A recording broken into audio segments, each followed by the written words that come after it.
Judy, I'm going to show you how to make a cross in a sheet of paper. First of all, we need to prepare the materials needed. The scissor and of course the paper. Now, first, fold it in half.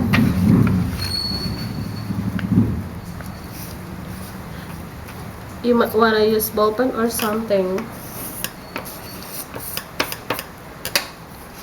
Cut it.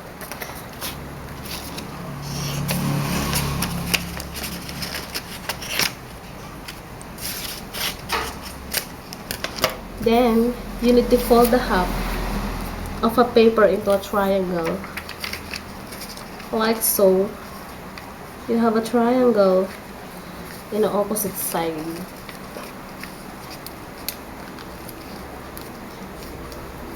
Fold it. Then, at this corner, make another fold.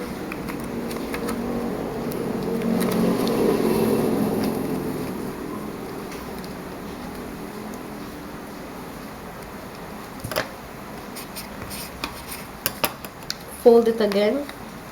Make sure it's even.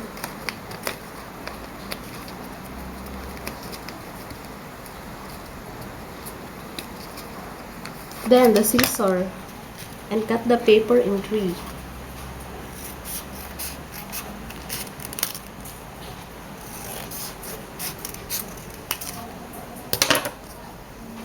Then open the wrap. And you have a cross, then cut. Of the excess paper, you will have the word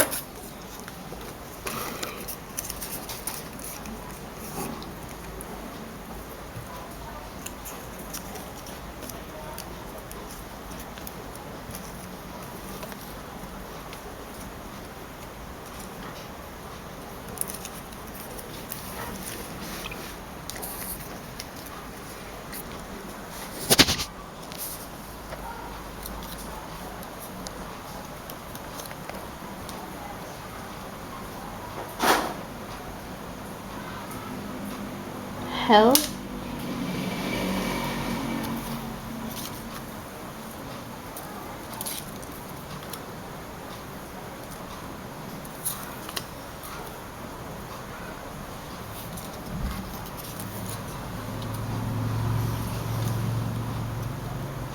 Life, and the last